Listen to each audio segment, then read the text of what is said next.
شاہ ایران نے پاکستان کا دورہ کیا تو دونوں رہنماؤں نے مشترکہ پالیسی اختیار کرنے کے لیے مذاکرات کیے۔ آپ نے مغربی ممالک کی مصر کے خلاف جارحیت کی مذمت اور انڈونیشیا کی آزادی کی تحریک کی حمایت کی۔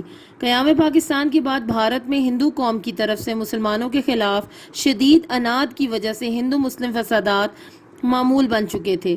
لیاقت علی خان نے اس مسئلے کو حکومتی سطح پر حل کرنا ضروری سمجھا۔ چنانچہ اس سلسلے میں آپ نے 1950 میں بھارت کا دورہ کیا اور لیاقت نہرو معاہدے پر دستخط کیے۔ 1951 کے وسط میں جب بھارتی فوجیں پاکستانی سرحد پر جمع ہوئیں تو ملک میں غیر یقینی صورتحال پیدا ہو گئی تھی۔ آپ نے قوم کا حوصلہ بلند کرنے اور اس خطرے سے آگاہ کرنے کے لیے ملک گیر دورہ کیا۔ اب میں اس کا جو کوسچن ہے آپ کو وہ دکھاتی ہوں۔ پاکستان کے پہلے وزیر اعظم کی حیثیت سے لیاقت علی خان کا کردار واضح کیجیے۔ یہ آج کے دن پہ آپ نے لانگ کوسچن کرنا ہے۔ جو ابھی آپ نے ٹاپک پڑھا ہے وہ ایز اٹ از بھی اس کا آنسر لکھا جا سکتا ہے، اور آپ کو میں نوٹ سے بھی اس کا آنسر پڑھا دیتی ہوں۔ جی اسٹوڈنٹس، یہ نوٹس میں اس کوسچن کا آنسر دیکھ لیجئے، ہیڈنگز کے ساتھ ہے۔ وزیر اعظم کی حیثیت سے لیاقت علی خان کا کردار۔ پاکستان کے پہلے وزیر اعظم لیاقت علی خان ایک متوازن ذہن اور دھیمے، اس کا دال نہیں لکھا ہوا، آپ لکھ لیجئے، دھیمے مزاج کے، اور مزاج بھی چلیں ٹھیک ہے اس طرح بھی لکھا جا سکتا ہے، مزاج کے سیاستدان تھے۔ آپ ہندوستان مشرقی پنجاب کے علاقے کرنال میں 1896 میں پیدا ہوئے۔ سرحدی علاقوں کا دورہ۔ پاکستان کے پہلے وزیر اعظم کی حیثیت سے لیاقت علی خان نہرو کے ساتھ پنجاب میں مسلمانوں کا قتل عام رکوانے کے لیے سرحدی علاقوں کا دورہ کیا۔ لیاقت علی خان نے ہونا چاہیے تھا یہاں پر۔ لیاقت علی خان نے نہرو کے ساتھ پنجاب میں مسلمانوں کا قتل عام رکوانے کے لیے سرحدی علاقوں کا دورہ کیا اور ہندو تخریب کاروں کو مسلمانوں کا خون بہانے سے باز رہنے کی اپیل کی۔ مہاجرین کی آباد کاری۔ ہندوستان سے ہجرت کر کے پنجاب میں آنے والے کثیر تعداد میں مہاجرین کی آباد کاری بہت مشکل مسئلہ تھا۔ قائد اعظم محمد علی جناح کی ہدایت پر آپ نے، یہاں پر ایڈ کر لیجئے، آپ نے پنجاب کا بھی ادھر لکھ لیجئے، پنجاب مہاجر کونسل، یہ 2 دفعہ کونسل لکھا ہوا ہے، سیکنڈ ٹائم والا کاٹ دیجئے، مہاجر کونسل کے چیئرمین کی حیثیت سے مہاجرین کی آباد کاری میں گہری دلچسپی لی اور مہاجرین کو رہائش، ادویات وغیرہ جیسی ضروریات زندگی فراہم کرنے کے کام کی نگرانی کی۔ نظم و نسق کی تشکیل۔ ملک کے انتظامی ڈھانچے کی تشکیل، معاشی زندگی کی بحالی، بجٹ کی تیاری، یہ بے اور جیم ہوگا، بجٹ کی تیاری، داخلی انتشار پر قابو پانا، کشمیر کی جنگ اور بھارتی سازشوں کے خلاف دفاعی عملی جامہ پہنانے کے لیے آپ نے دن رات محنت کی۔ قائد ملت کا خطاب۔ قائد ملت کا خطاب۔ قائد اعظم محمد علی جناح کی وفات کے بعد پاکستان ایک نازک دور میں شامل ہو گیا تھا اور قوم کے حوصلے پست ہو رہے تھے۔ بھارتی حکمران پاکستان کے خلاف مسلسل سازشیں کر رہے تھے، تو آپ نے اس مشکل دور میں پاکستان کی سلامتی، آپ ہونا چاہیے، آپ نے نہیں ہوگا، آپ اس مشکل دور میں پاکستان کی سلامتی کے محافظ رہے۔ آپ قوم کے مخلص قائد اور ترجمان تھے۔ مخلص قائد اور ترجمان تھے۔ پاکستانی مصنوعات کا فروغ۔ لیاقت علی خان کے عہد حکومت میں ملکی معاشی ترقی کے لیے اقدامات کیے گئے۔ پاکستانی عوام کو اپنی مصنوعات کے فروغ کی ترغیب دی گئی۔ آپ نے ٹیکسٹائل انڈسٹری کی تعمیر و ترقی کے لیے جاپان سے مشینری درآمد کی۔ امریکہ میں پاکستان کو روشناس کرانا۔ لیاقت علی خان پہلے پاکستانی وزیر اعظم تھے جنہوں نے امریکہ میں پاکستان کو روشناس کرانے میں اہم کردار ادا کیا۔ آپ نے 1950 میں امریکہ کا دورہ کیا اور اپنی تقاریر میں امریکی قائدین اور عوام کو قیام پاکستان کے پس منظر سے آگاہ کیا۔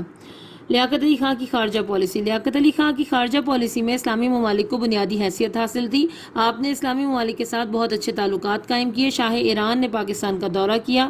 آپ نے مصر کے خلاف مغربی ممالک کی جارحیت کی پرزور مذمت کی اور انڈونیشیا کی آزادی کی تحریک کی بھرپور حمایت کی۔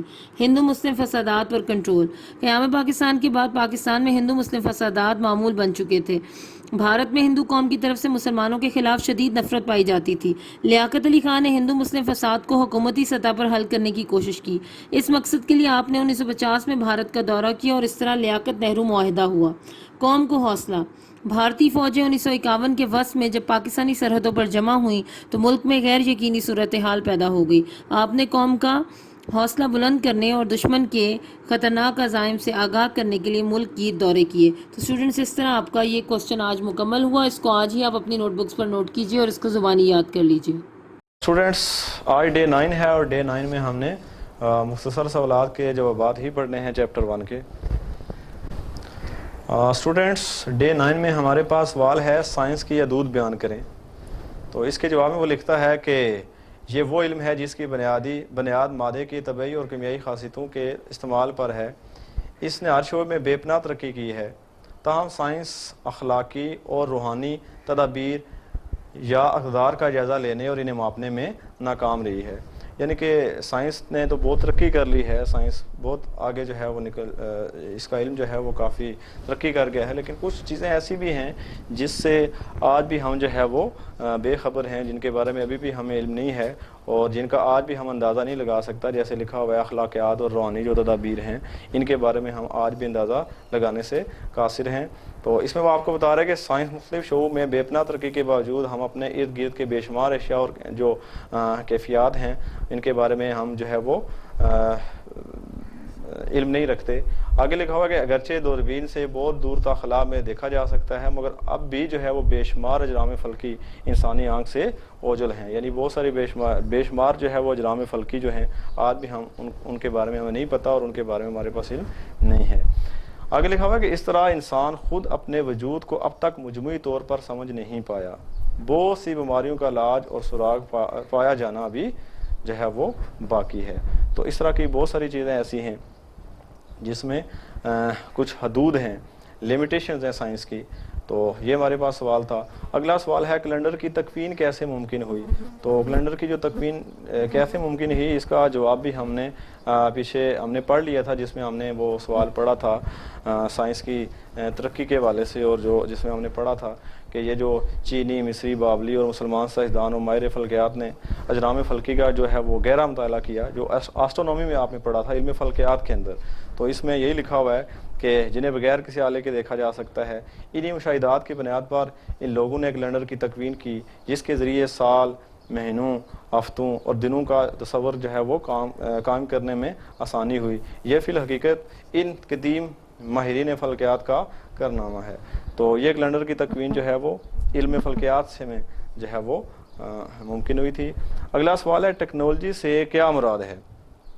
سائنس کے اصولوں اور قوانین کو استعمال کرتے ہوئے مشینوں کی ایجاد اور مختلف صنعتوں میں ان سے کام لینا ٹیکنالوجی کا کہلاتا ہے. یعنی کہ آج ہم اپنی روزمرہ زندگی میں جو ماڈرن وے آف لیونگ استعمال کرتے ہیں, جس میں ہمارے پاس بہت ساری چیزیں آ جاتی ہیں, یہ ہماری سارا کا سارا جو جس میں کردار ہے وہ ٹیکنالوجی کا ہے. تو اس طرح ڈے 9 کا کام بھی ہمارا مکمل ہوتا ہے. اب آپ نے ان سوالوں کو بھی اچھے طریقے سے یاد کرنا ہے اور لکھنا ہے.